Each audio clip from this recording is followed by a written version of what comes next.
ayan na siya, kumakain na. Yan. Ang inuman niya, yung inuman ni Axel na kaldero. Ayan, naubos na niya yung pagkain niya, oh. Lakas kumain. Ayan yung binili mong ano ba yon? Whiskas.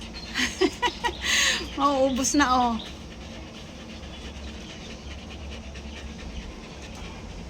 Oh.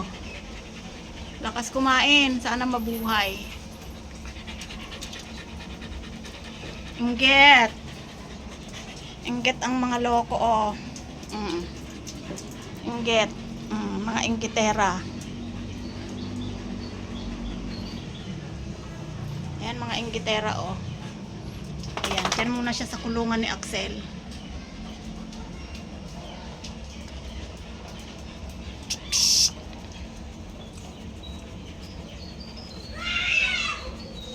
Ayan, nakauwi na siya sa Manta. Manta! Yung isang inggitera, oh, pumasok na sa ilalim. Haba! Lumabas ka nga dyan! Salbahe ka. Pakita mo kay Kisa, may dali. Ayaw mo. Hawakan mo kasi yung paa. Para hindi makatakas. Choco!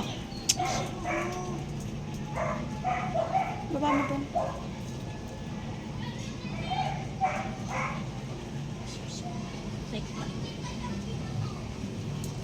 Hindi naman niya nakita. Kisang! Kisang! Ayun, oh. Ayun, oh. Kisang. Oh, Kisang. Suplado. Hindi niya pinansin. Iba yan yan. Hindi nga mawari, eh. Yan. Bagong ampon, pulot. Oy, alis kayo dyan. Naka-quarantine yan. Alis dyan. Naghahanap pa, oh. Ano binigay mo? Whiskas. Choco, alis ka dyan. Yan ang family mo. Anong gusto mong pangalan? Sabi ko Samantha, eh, pero hindi malaman kung lalaki o babae.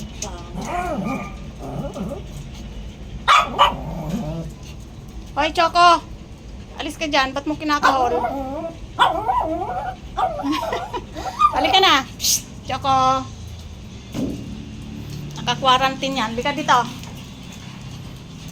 Kabago-bago niya, inaaway mo agad. Kawawa na nga yung Kitty, eh. Ayan. Juicy na agad yan. Juicy na agad. Ayaw niya ng dry. Gusto niya wet. Na? Ayan, busin mo yan. Busin mo. Ayaw mo na? May, ito pa, oh.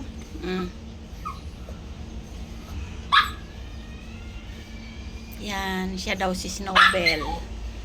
Sabi ng ate, siya si Snowbell. Snowbell! Snowbell! Ang laki ng inggit ni Choco, oh. Snowbell. Hindi niya alam pangalan niya.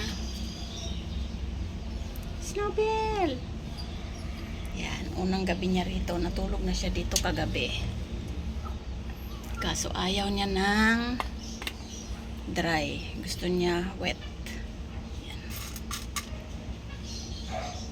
Ano na ang gusto? Nakakalusot siya dito, eh.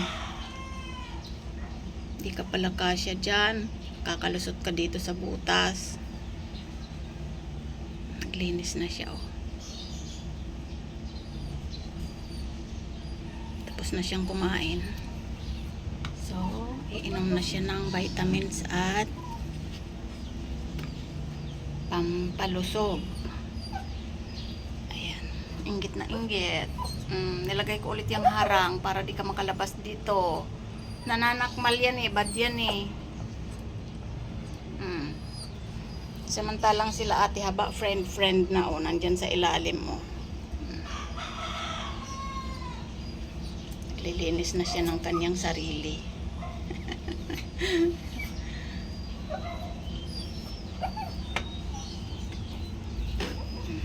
So, ang pagkain mo dyan lang yan. Ayan yung inuman pa dati ni Axel. Ayan ang magdamag siya sa bag. Kasi nga itong si Choco. Iyan, iyang si Choco. Bad. Bad. Nananakmal yan eh. Ang daming pulgas. Paano yan? Ito lang po, isa lang. Baka pwedeng linis-linisin yung ano kuya. Kahit Hindi punas-punas. kasi tayo pwedeng magbigay sa kanya ng yung Powder. spot on. Pwede yung powder. Pwede pa yung powder, pero yung pinaka-effective kasi is yung spot on sana. Pero hindi pa pwede sa kanya since wala siyang 2 months, tapos 800 grams lang siya. At least, 400 grams. At least 800 grams sana siya para mabigyan natin siya. So sa ngayon, quarantine muna siya, kulong siya, hindi pwedeng isali sa mga ibang pets sa bahay. For at least 14 days. 14 days So, na lang. ikulong niyo muna siya. Lagot. Kulong ka ngayon. Ikaw ang gagamit ng kulungan ni Axel. Bali, kung gusto niyo siya, hindi siya pwedeng paliguan, so punas-punas lang po. Kung hindi naman siya madumi. Pag nagugroup pa naman sila, okay pa sila. Yung ano yung sa ilong mo parang kadiri. Ano yan? Baka nakuha niya lang sa environment niya. Kasi pati dito sa tenga may mga itim-itim pa. Baka pwedeng punasan kuya. Medyo dry. Para Sige, pag inuwi ko malinis. subukan po natin. Okay. Bumigyan ka daw. Kung sabihin mo na may gloves ang problema. Na ano? Yan yung mga problema mo yan. Kasi mahirap na, makakawa yung Pero hindi naman niya yan ilalabas pa. Ano, dahil sabihin mo lang parang ulir sa kanya. Ang isa dito, kaya mas recommended talaga siya na mag-powder kasi ang mga fleas natin, sila ang nagdadala ng itlog ng bulate. So, pag nakakain nila yung mga fleas na may contaminated ng itlog ng bulate, pwede yung mag-hatch sa tiyan nila magiging bulate. Pero may powder ako doon ng stick and flea. Pwede sa kanya yun. Pwede naman po, basta huwag lang lagyan yan sa ulo. Hanggang dito lang siya. Dito. Dito hindi sa ulo. Kasi possible pumasok sa mata nila. Oh, punas lang tayo sa ilong.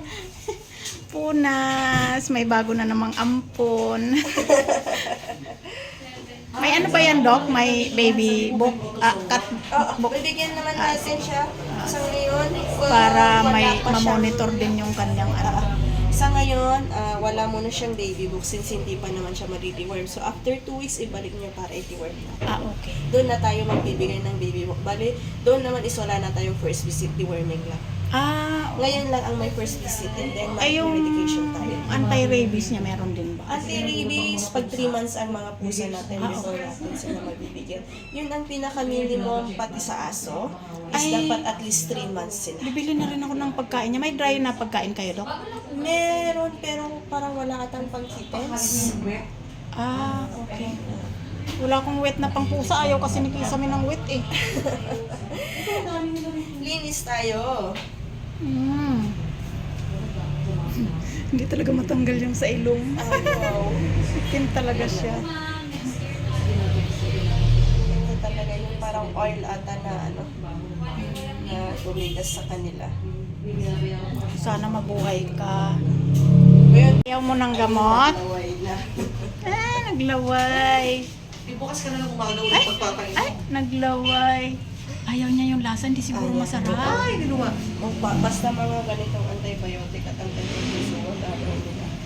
Ano yung lasa niya? Hindi pwedeng biglang after nito is magbibigay agad. So after 3 to 5 minutes tsaka tayo magbigay ulit. Mukhang tinapon niya ang point 1. Magdagdag pa rin tayo ng point 1 Bigyan mo sa'yo. ng red food para pagdating. Nang? Bigyan mo ng red food para pagdating sa inyo kumain. Ayun, nainom niya. Uy, magpakabuhay ka ha. Hindi yung ganyan. Hinahina.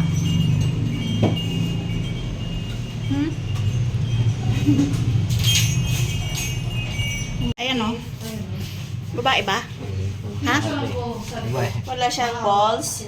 Hindi ko rin alam eh. Lalaki? Lalaki. Maigi kung lalaki kasi para hindi dadami. Pero mukhang check mo na natin yung eyes. Yan. Napulot lang kasi yung nakapulot, di rin alam kung babae o lalaki. Ayan. Dito. Lalaki. Lalaki, walang balls. Meron. Samantha pa naman ang ipapangalan ko sa'yo, tapos lalaki ka pala.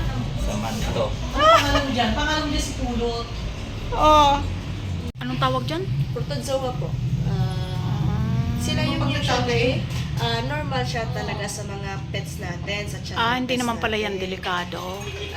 Delikado lang siya pag mababa yung resistensya ng mga pets natin. Nagkukos kasi siya na pagtatae, pananamlay, pagsusuka. Yun yung nasa kanya. Kaya medyo basa yung pupo niya kasi bata pa rin po siya. Tapos medyo pale na yung gums niya. Ay, bakit kaya? Medyo putla siya. Ay, ang liliit ninyo. Ay, yung isa, pangit yung... Yan, puti. Kapatid niya yan. Kawawa, tinapon lang. Kawawa. Yan. Psh, psh, psh. Psh, psh, psh. Psh, psh, psh.